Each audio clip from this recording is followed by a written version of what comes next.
Hello and welcome to Wisdom and Productivity, the podcast of Dr. Efraim Martinez.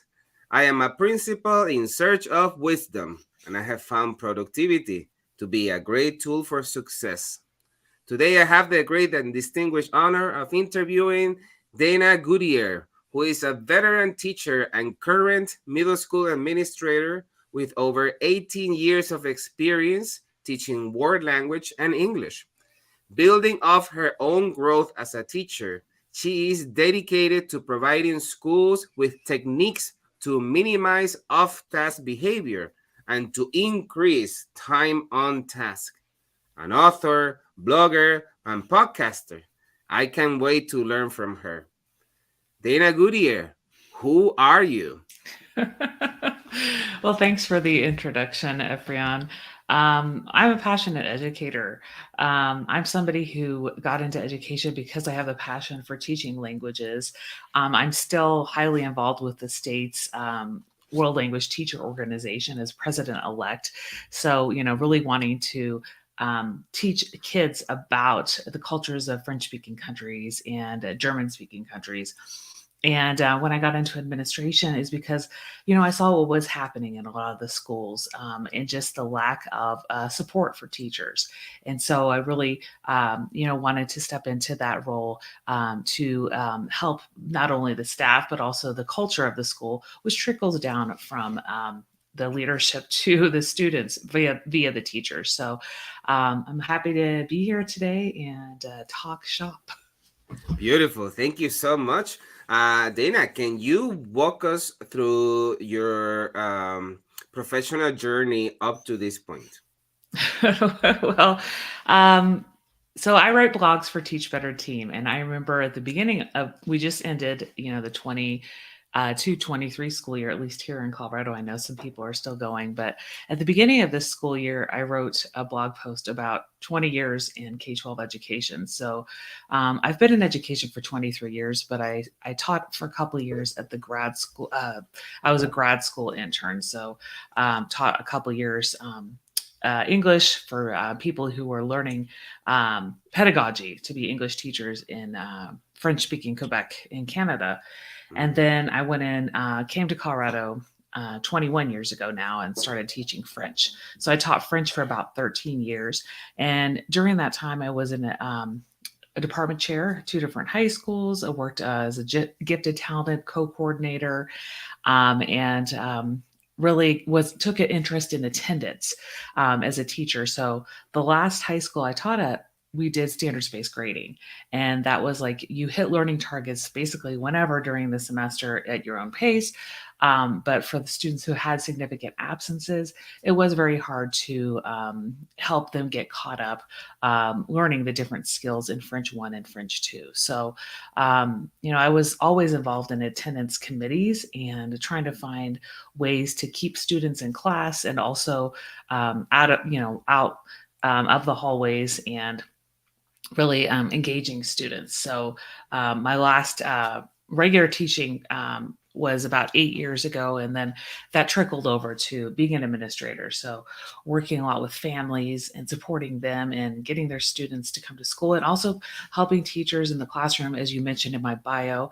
I do a lot of PD at the school and district level, facilitate and develop, but I also like to speak at conferences. So I am going to speak in about 2 weeks at a conference here in Denver called Global Minded. And so I'm doing a presentation on, connections with families. And then so far, I'm also signed up to speak at AMLE in November. So it's a passion of mine to really get the word out there to help educators with strategies to succeed in the classroom, to connect with students.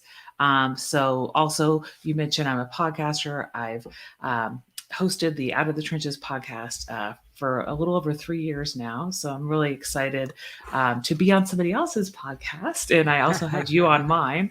So, and we're both on the Teach Better Podcast Network.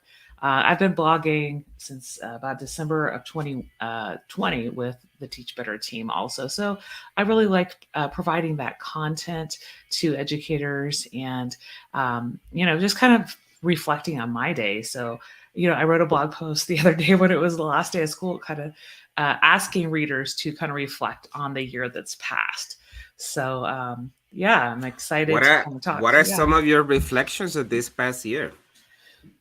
Well, I think the first thing that stands out to me is we're still coming out of that post-pandemic phase in terms of what I'm seeing at the middle school level. That and this is particularly male students. It's just that the need to kind of be hands-on, right? And this Yeah. could be it. And some of it's the aggressive, not warranted fighting, pushing, shoving, not necessarily all out fight, but the pushing and the shoving, but also just the really the just touchy feely, I would say, that's kind of a little bit more that I've been seeing than previous, pre-pandemic times. It's also it just kind of depends on the students, right? The group of students, but there's also a lack of engagement, obviously. But that I think is from teacher's classroom to teacher's classroom.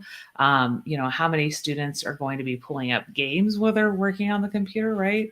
And how many students are actually going to be doing the work.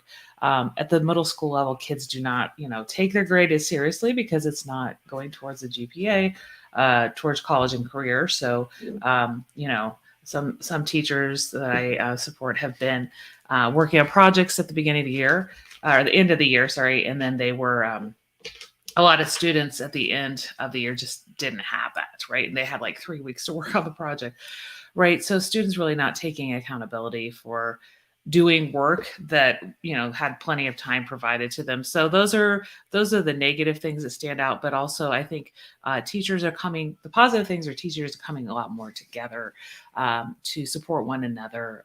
The PLC model, at least where I've been, is strong, in the grade level teams, not only with the subject area PLCs, but also the grade level teams, the MTSS model, just really teachers, voicing any concerns that they have with students, and getting support from admin and counselors. I also see the district I'm in moving forward with equity practices. There's an equity summit coming up this week, right after Memorial Day. So we worked on equitable grading at the school level. Mm. So, I'm excited to dive into some of these sessions. I'm not speaking at the conference, but really learning more about some more practices that we can use in our buildings and really support our diverse population. And I've also supported a lot with the English language learners, which you now call multilingual learners, in the co-teaching model as well. So that's something that I've done more this year than prior, and I've learned a lot about the co-teaching strategies and how teachers trying to get to that 50-50 split teacher, both of the co-teachers working kind of parallel. Beautiful. Thank you so much. Mhm. Let me ask you, what are one or two things you have done that have increased attendance? And I'm asking Mhm. because attendance after the pandemic, it has Sure. become such a big issue because I see that parents are more lenient in allowing their children to stay at home. Mhm. In Illinois, they're calling them mental health days. Um, and it's becoming some sort of a trend that whenever there's some sort of challenge, the Yeah. student stays home and all they do at home is either play video games or be in social media. What are one or two things you have tried that may have given you success? Well, I think it's looking at the intrinsic and extrinsic motivators of students. So, and that's often like we have a lot of kids that are kind of slipping through the cracks because a lot of time I've interviewed students and parents when they have those 4+ unexcused absences, right? And that's when it starts becoming an issue. Um, and I know during the 21-22 school year we did have students that were out for a week or so at a time because they had COVID, which really hasn't been so much an issue this year. But like you're saying, this mental health day, and I think when we're talking about students at the middle school level, we will really want to dive deeper and see what's going on. And peer conflicts, right? Bullying, social media harassment, things like that, and really finding out how what other peers are saying, get some evidence, like look at the history on social media, look at the text his chain, and see what's happening, bring students in if we need to for a restorative conversation, but also really talk to the parents about the fact that attendance is mandatory. It is students are required in the state of Colorado to attend school until age 17, and then if we have accumulated 10 plus unexcused absences, it will be up for the district student review board and then truancy court. So we really want to catch it before it gets to those 10 Yeah. unexcused absences, and really help the student find supports, which can be extracurricular activities, clubs.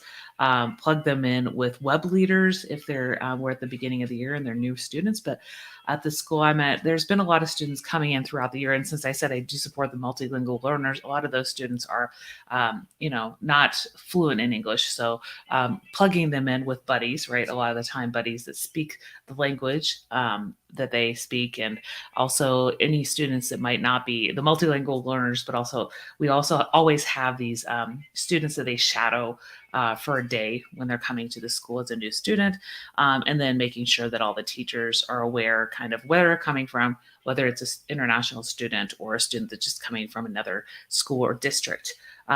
We had a student come this year to 7th grade who'd only been at a small Montessori school her whole Ooh, school that's a career. Yeah, challenge. yeah, and then coming to a large middle school, large public middle school was a change. But she ended up thriving, found her peer group. So, I was, I was pleasantly surprised, like seeing how she was.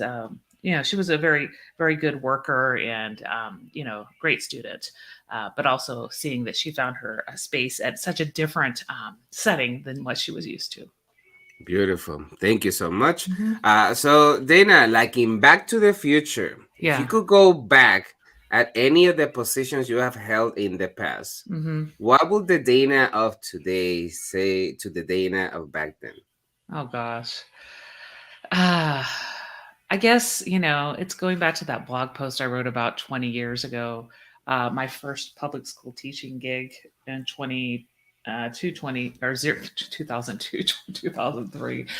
I came from having worked most of my adult life at that time in other countries. I'd been a student in Norway and I worked with tourism, and then I went to Canada to work as a grad a teaching assistant. So and then I moved to Colorado and I worked in a very conservative district. And, I would probably just tell myself to just be more open to kind of eyes and ears and listening to kind of what the school culture and what the culture of the community was like. I was very naive at the time, right? Um, and then also not taking everything personally. I remember at the time, and I've blogged about it some, like, or I wrote about it a little bit in my book as well. Like kids really took advantage of, like, teachers, getting their goat, I would say, so to speak, right?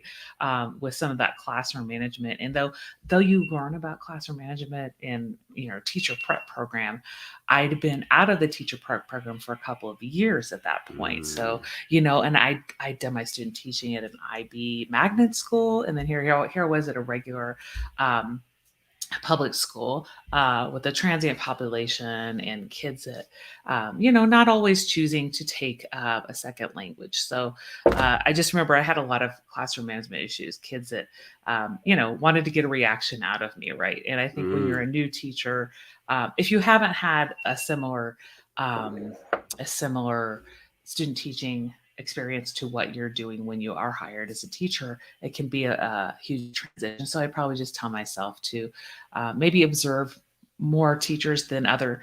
I did observe teachers in my department, but maybe observe other teachers throughout the building and talk to them for tips and tricks. I think I did take a lot personally and was frustrated rather than actually learning from others. Very good advice, and I Hmm. think that everybody can identify with that, Yeah. especially if you came from a system that has structures in Hmm. place and didn't have to address the issues of mismanagement of students. I do concur. I well, it was very similar to me. I came from a system where um, the teacher will say something and you would just do it. Yeah. So I came in, and you go to schools of education and they teach you, you do this lesson plan and you do the objectives and Hmm. you do the activities and students will do, right? And it was never like that. And I was like, is it me? Is it the school? I agree. There should be much more professional learning on how to address Hmm. the what is Marsana calls the reluctant learner. It's not that Hmm. they don't want to learn. It's just that you have to make it exquisite for them to reach to the learning. Thank you so Yeah. much. Yeah. No, go ahead, please. It's about developing the relationships with kids, and it did take me Yeah. a little bit of time to learn about that because that was not the focus during my teacher prep program. It was more about like, like you said, the lesson plan, the structures, the just knowing about IEPs and 504s and things like that. But I really didn't learn how to really make it personable for the students, right? And it was all about covering the curriculum when I first started. Amen. Yep. Okay. So reading books, as you know, is Yeah. a luxury. So Yeah. if you have to gift two books, Yeah. one fiction and one nonfiction, what will those books be? Oh, wow. So, well, fiction books, gosh, I've read a lot. But I would say I like Jodi Pichot a lot, and I read her recent, and I know the title is something with bees, um, but it was co-written with Jennifer Finney Boylan, I think is her name, and so it was about bees. So I would say anything by Jodi Pichot, really for fiction books, and then nonfiction. I mean, I think just going off of any educational books, but I do have a few here because I um, taken them back from the school. So, Leading Equity by Sheldon Akins, and this one that just came out, A System of Principal Identity by Baruti Capelli. So, great books. Okay. And I'm working my way through those. But, I always like to read educational books. Like you said, it's just kind of depends on how much time you have.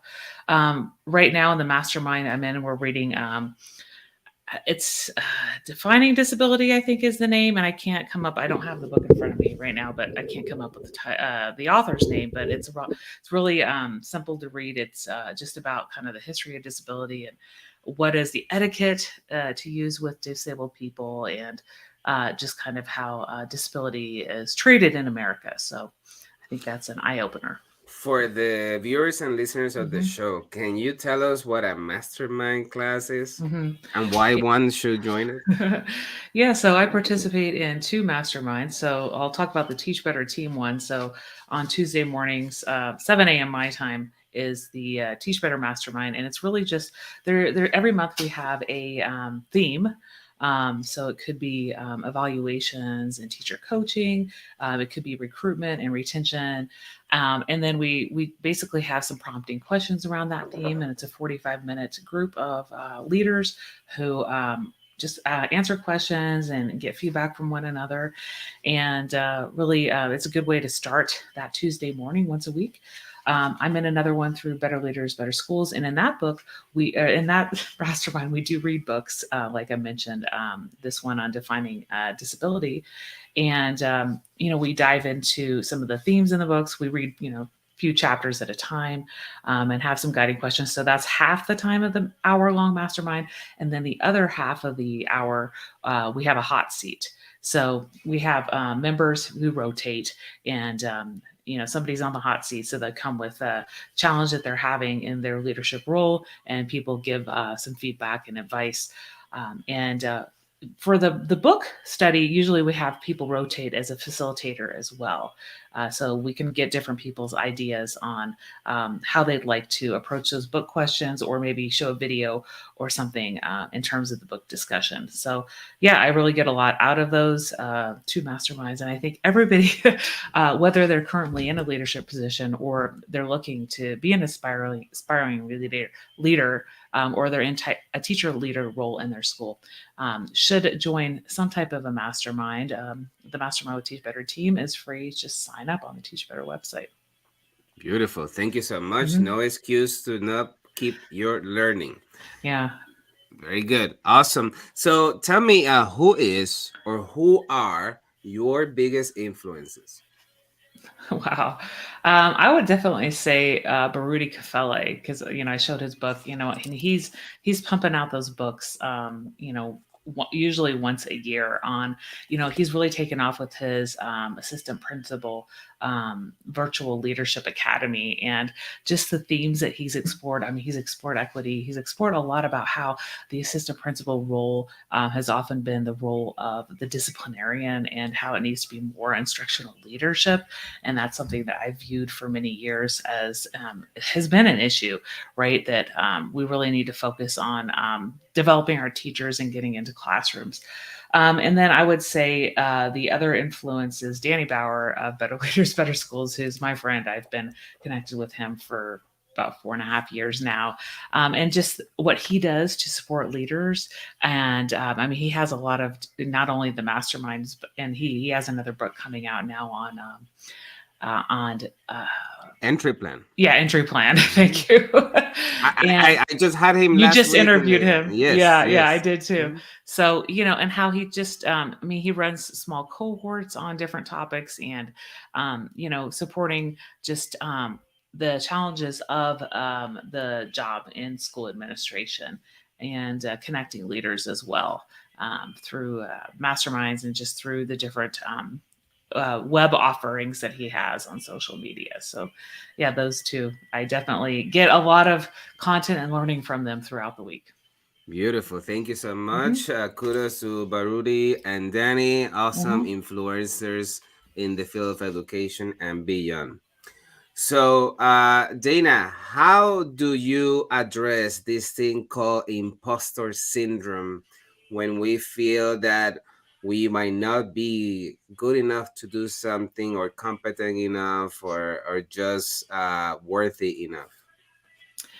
Yeah, I mean, that's definitely something that I have experienced. And I think it's talking with others who know you well, in your field, and leaning on them to get that support, and hearing from them. And, even though sometimes I'll hear from a colleague, like, uh, the kudos, right? I don't always take it for what it's worth, right? And I think it's really just reflecting on what you've learned throughout the years, and how you're positively influencing others. I think there's not going to be a time in your career where you're not going to feel a little bit of imposter syndrome, but it's just seeing how you've grown, right? And seeing how your influence, either at the building level, or in your realm of the PLN on social media, and the content that you're providing, how that helps others. So, yeah, I don't say I have a curative on imposter syndrome, but I think it's really just making sure that you are not providing yourself with negative self talk, because you are doing something great. Whether you have a big role in education or a small role, you're influencing your students, you're influencing your colleagues as well. Beautiful. Thank you so much. I was perusing about your book, and it seems Hmm. that Hmm. this question might be connected to your book. Can you tell us about your book, its journey, its message? Yes. So here is the book. So it's Out of the Trenches: Stories of Resilient Educators. And so it's not really, so it has the same title as my podcast, and it does have some highlights from guests who were on the podcast, talks about their trench stories, but it also weaves my trench story in, just different aspects of my career. I talk a little bit about that first year in K-12 teaching. But a lot of what I ask readers is about defining their why, right? Reevaluating their why as well. For me, at the beginning of my career, my why was teaching world languages and helping students learn about the culture and the language of those countries. But it changed as I got into teacher leadership positions, and I learned more about just some of the needs that students have, like with attendance and some of the discipline in the hallways and those types of things. So I think I do ask questions of teachers who've been in the classroom in the same grade level for a while, like, because a lot of there are teachers that kind of done the same old for years, and reevaluating the why they might choose to stay in that position or move on. I did see a post yesterday.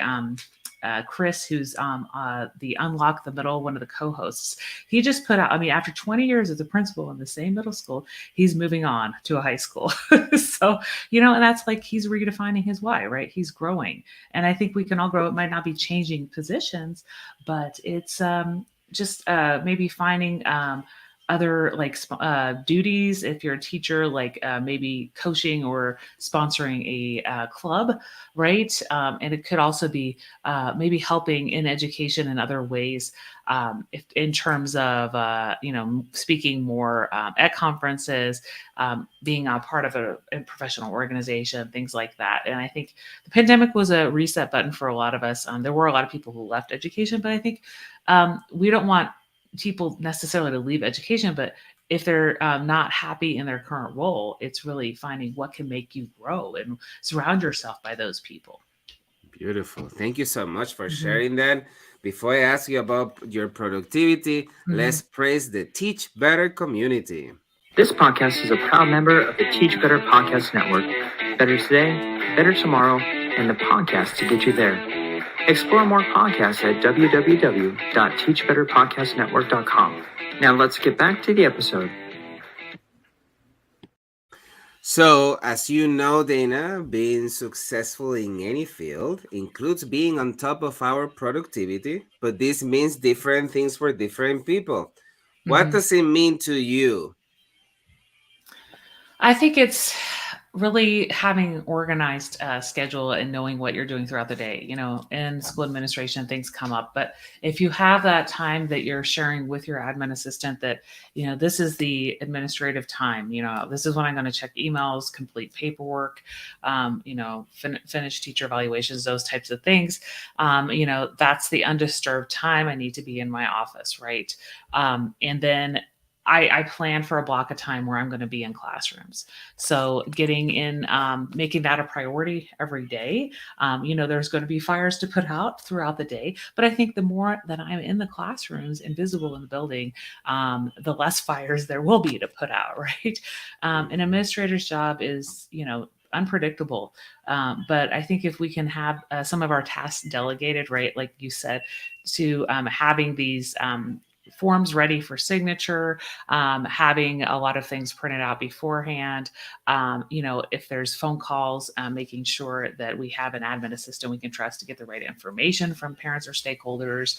And then in terms of anybody who shows up, because that wasn't an issue for a couple of years, right? Coming to having people show up to the building unannounced, Yeah. but now it's become more, main just we do have parents coming, so just making sure that they're able to kind of have that parent get some information from them, and then I come when I'm done with a teacher observation or something like that. So I think it does flow more if you have those structures in place, if you also have a good organizational system, right, in terms of those paper files and online files, and have your tasks delegated with the admin assistants. Concise. And if you're changing schools, it's just also knowing that your admin assistants are your right hand people, right? So they basically help run the school, and you can't be without them.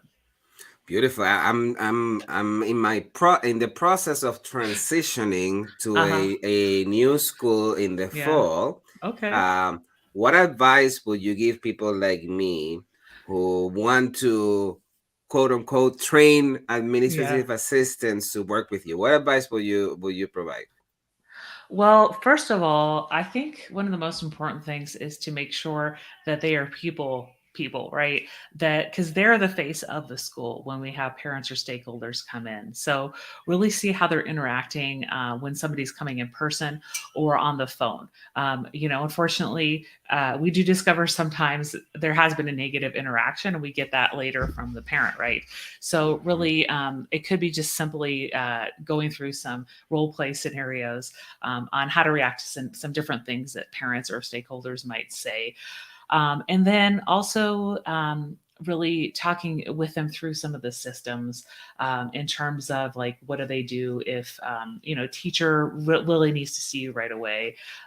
Or we have some students who want to come talk to the principal about, something that they like to see change with the school. I think the more you're available, especially for the students, the better relationships you have with them. But also make sure that they know, if you're not in the building or in the office, that there might be a better time to see you. And then also that they know, like the teachers and the students know, like, hey, he is in his office at this particular time usually, and if he's not, you might be able to find him at such and such place. But because I've been so often kind of out and about in the building, if people need me, I have a radio, right? And I can always step out of a classroom and talk to somebody in the hallway for a short period of time. So that's, I just don't, I'm one of those people who has kind of that mobile office and takes the takes the laptop with me, right? So I think if you're letting it be known that, like, hey, he's not always in his office, that like people will be able to find you where you're at, but also there's that undisturbed block of time as well that they need to know is sacred, right? I think it's having that open door policy without actually having your door open the whole time. Amen. Amen. I Mhm. agree with that. Mm. Tell us about how do you organize your email and schedule? What are some Uh-huh. tips and techniques you can share with the viewers and listeners of the show? Well, I've gotten a lot of productivity techniques from the Principal Center, and just go on. It's Justin Bader who runs the Principal Center, and just Google that. I've been a member. They have the Instructional Leadership Association, and it goes back like even to 2017. He's done a lot of webinars, so there's like a vault of webinars if you're a member of the Instructional Leadership Association, and it talks a lot about like the inbox zero, for example, and how you do have different folders for different priorities in your email, and also having your administrative assistant flag a lot of the messages that are things that you need to read right away, right? A principal can get, it just depends on where you're at, but you can get 300 to over 1,000 emails per day, right?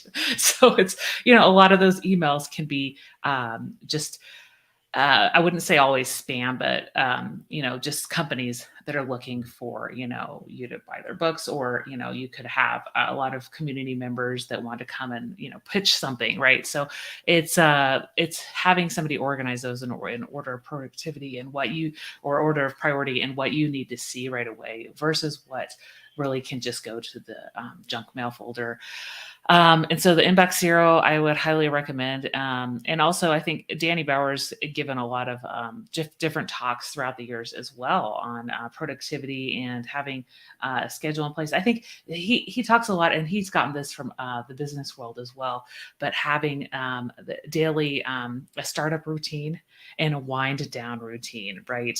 When you get to work, my startup routine is always working out, right? And the Teach Better Mastermind, I'm the one who doesn't have the camera on because I'm on my run. it's early in the morning here, so I'm on my So you run. learn as you run. You're learning. You're listening Yes, to. Oh yes.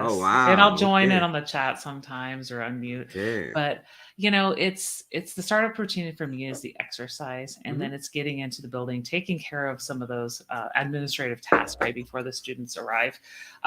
But in the wind down routine, it's really making sure that you've checked off some of those need to do tasks, but you're not taking work home. And that's something, I learned to do as I was kind of transitioning out of the classroom, because when I was teaching, I did take a lot of grading home and things like that. But I realized time home is sacred. There might be phone calls that you have to make sometimes to parents and staff every so often from home.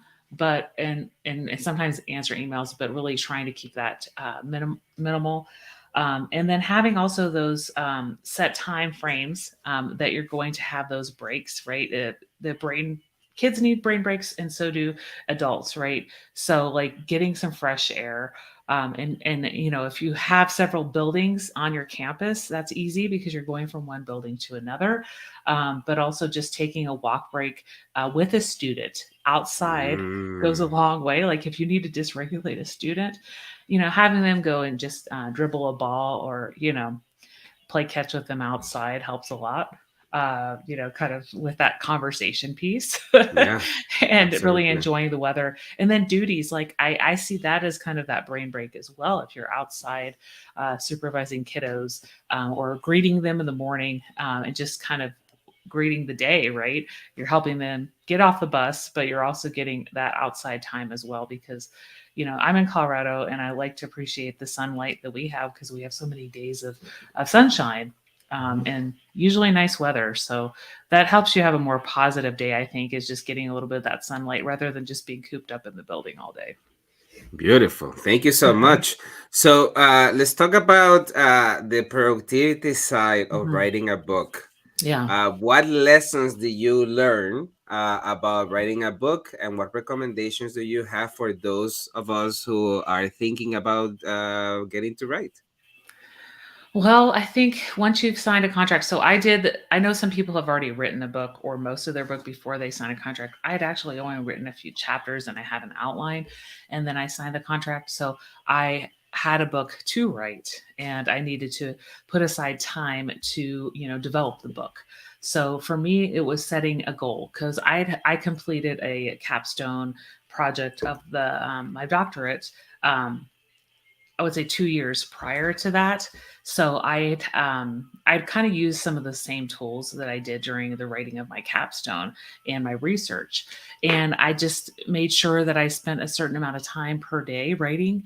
I know some people like, you know, they'll get up at 4:30 and they'll write for an hour every day. I didn't necessarily do that, but a lot of the writing was during the remote and hybrid um, time period. So I was doing some of that just when there was not there weren't so many kids in the building and there weren't so many fires to put out, so to speak.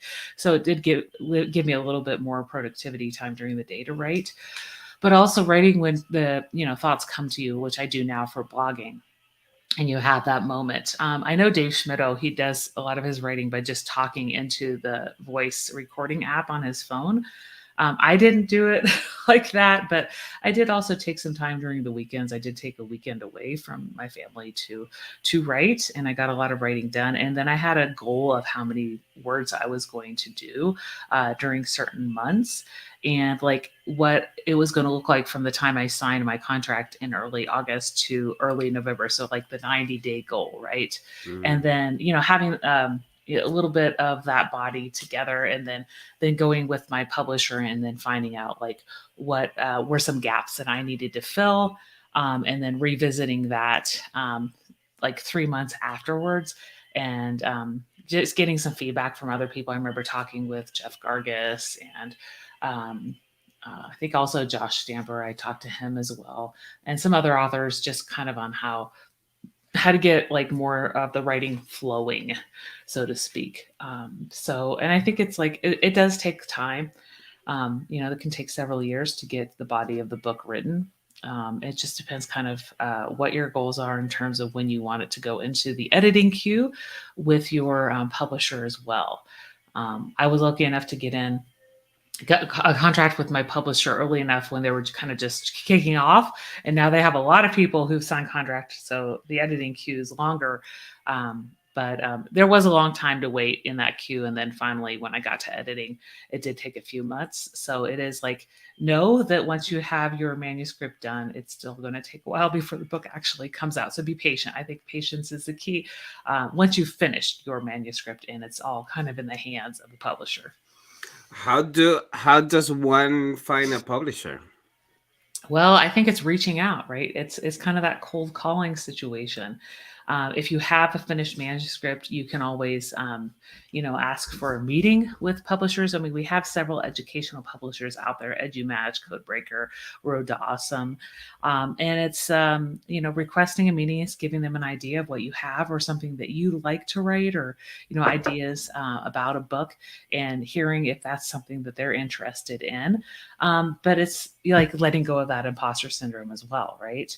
I think a lot of us feel like, we have something to say, but would somebody want to read my book? So that's it. It's also getting encouragement from family and friends, right? Because it is a big undertaking to write a book, right? But everybody has a story to share, and a lot of people who've been in education as long as both of us have been. I mean, we have stories from in the trenches, right? We have stories from what we've learned from our students and staff. And I think, you don't have to be somebody who was a great writer in high school or in college, right? That's what the editor's for. You don't have to sit down, as I said, like Jake Schmidt doesn't do that. You don't have to sit down at a computer necessarily and type it all out. You can record your thoughts as you go.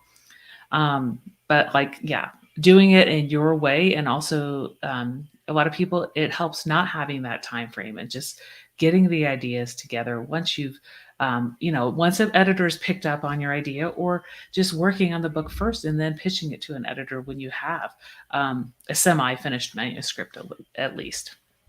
Beautiful. When you finally published that book Mm-hmm. that you probably have been thinking for a long time, Yeah. does your eager want to keep writing continues?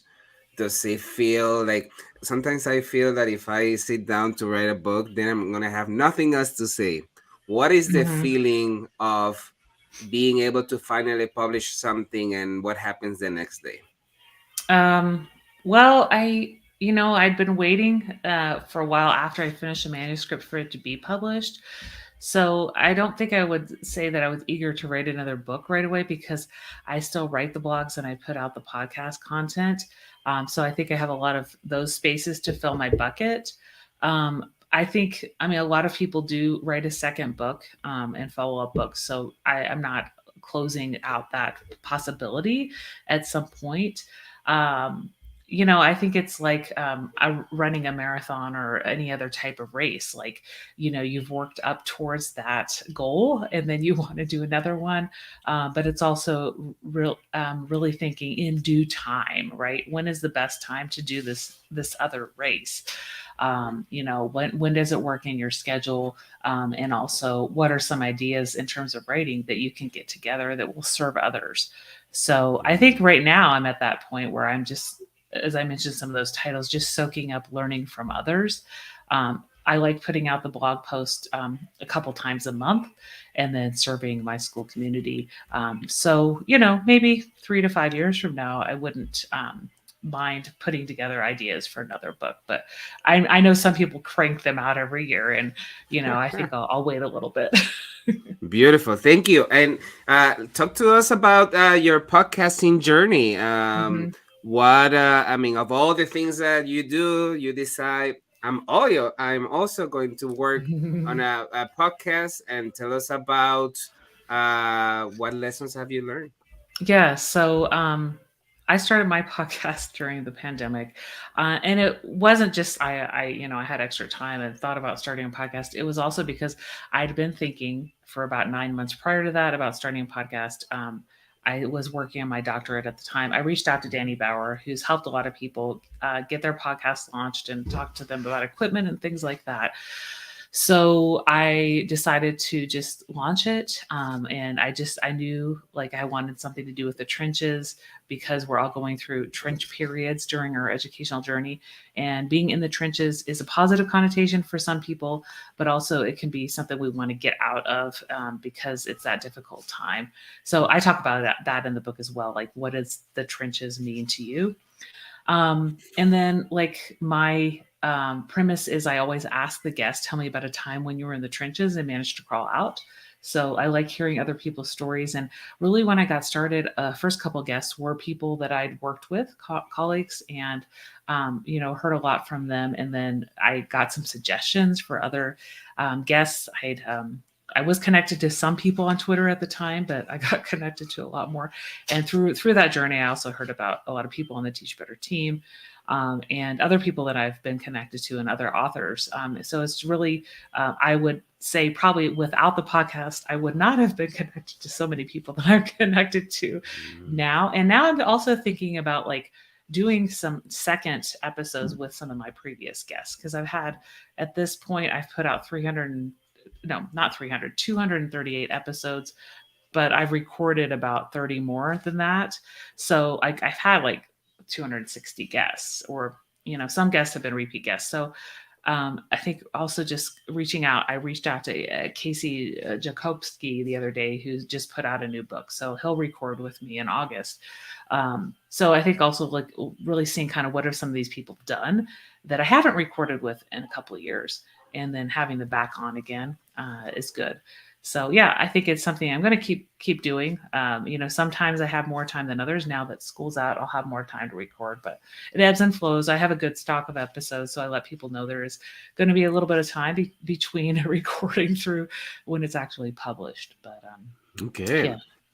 For me, podcasting has become the continuous mastermind. I find a lot of happiness in getting to learn from people like you, and how you think about things and how you Mm-hmm. get organized. And but for me, are the two steps for success, right? Mm-hmm.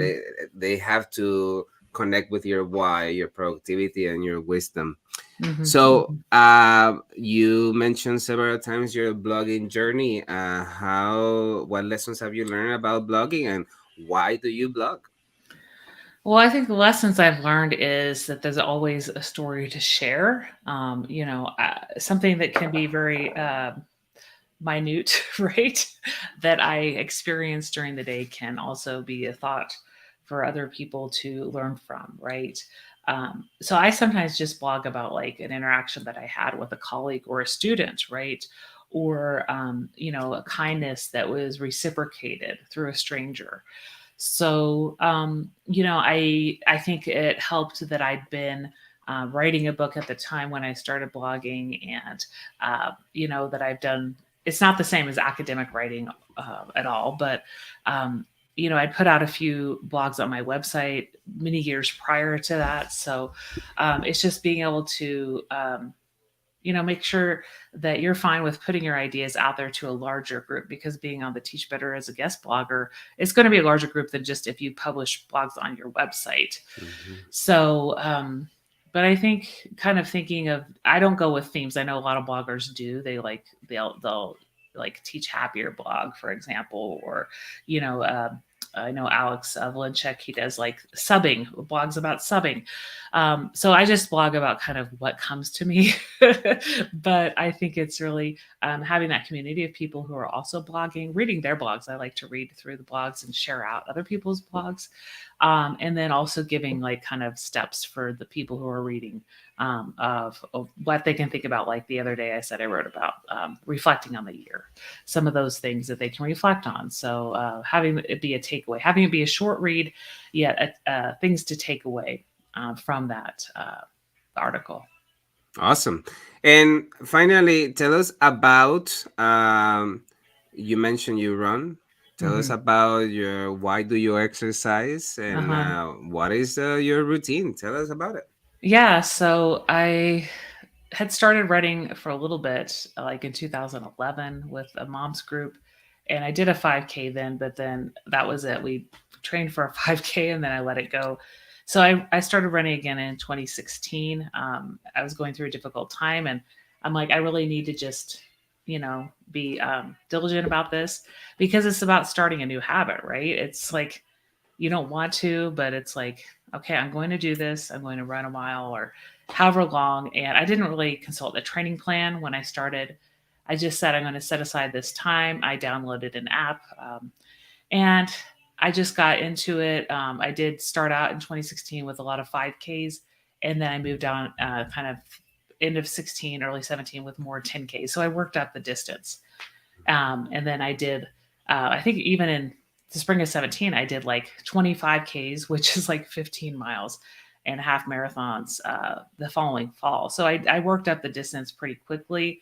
And so I think it's just making sure that you keep consistent. I run about 3 times a week in the early mornings. I make sure Saturdays I have time to do a couple hours because recently I'd been training for a marathon. So it was like several hours of running. And now, yesterday, even though, I'm done, I did still a lot shorter distance, but still was out there for a couple hours. But I did kind of a lot of run walking, right? And it kind of also depends on the terrain. Like I'm not somebody who always runs up hills. Like I'll do a lot of walk breaks. So it's like not being judging on yourself. Like it's just like kind of like with the writing and the imposter syndrome when you're running, like don't compare yourself to others because I'm like a slow runner and I've gotten slower because I have knee issues. So I don't like try to get a certain minute per mile pace. I can't necessarily do the same minute per mile that I did like 5 years ago. But it's doing as long as you can until like quote unquote your body gives out, right? And hopefully I'll still be able to run for a little while longer. I know my knees not getting any better, but I do also the cross training, the yoga, the weights and things like that. So it does help my mental health and it helps my productivity just to have that workout in the morning. Beautiful. When you run or do exercise, do you listen to something? And if so, what do you listen to? So I do, like when I do the long runs on Saturdays, I listen to music. But the other times during the week, I listen to podcasts. So I listen, I have like on rotation. I do Leading Equity with Sheldon Akins. I do Better Leaders, Better Schools with Danny Bauer, the Principal Center with Justin Bader. I also listen to Middle School Matters, and I forgot the names of the hosts. But I also do listen to a couple of running podcasts, Another Mother Runner, and then the Rich Roll podcast, which is more like lifestyle and just a thought leaders. He talks to a lot of different people who've written books just kind of on meditation and plant-based diets and things like that. So I try to mix it up and not just listen to educational podcasts. Oh yeah, absolutely. Thank you. And Dana, anything else that you do for fun? I mean, I like to travel. So Tell us about it. So, this summer I'm going to actually see a friend and colleague, Corrine Beldoen. She was on my podcast about a year ago. So I'll be traveling via Seattle up to British Columbia. So we're taking about a 10-day trip, seeing Vancouver, and she lives in kind of the middle of British Columbia. So just I like to see new places that I hadn't seen. Every summer. And we've usually gone to Europe every 2 or 3 years. So we went last year and I'll probably go again next year. So the mastermind with Better Leaders, Better Schools, they're coming to Denver this summer. So I don't have to travel for that, but I like going. They did like Taos, New Mexico a year and a half ago.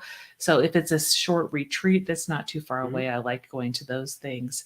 Traveling for conferences like the Teach Better conference, and I'll be at AMLE. I like kind of having an excuse to go somewhere for the weekend, right? So you don't always get to see the area if you're going to a conference, but if you have time, maybe build on an extra day to explore more. But I'm always kind of restless to like get away for either a weekend or a week or so. And I do take that opportunity in the summers always to go on a 10-day or more trip with the family. Beautiful. Thank you so much. What a great learning time I just spent with you. Dana, any last thoughts for the viewers and listeners of the show? I would say, like, going back to that imposter syndrome and the learning that you get from others, it's like, Really hear from others, grow, don't take things personally, and know that you're ever changing and evolving, and being open to feedback helps you become a better educator. Thank you, Dana. Thank you so much. I hope that you have a fantastic Sunday. You too. Thank you for listening to Wisdom and Productivity, the podcast of Dr. Efrain Martinez. Chulo. And as of that production, chill out.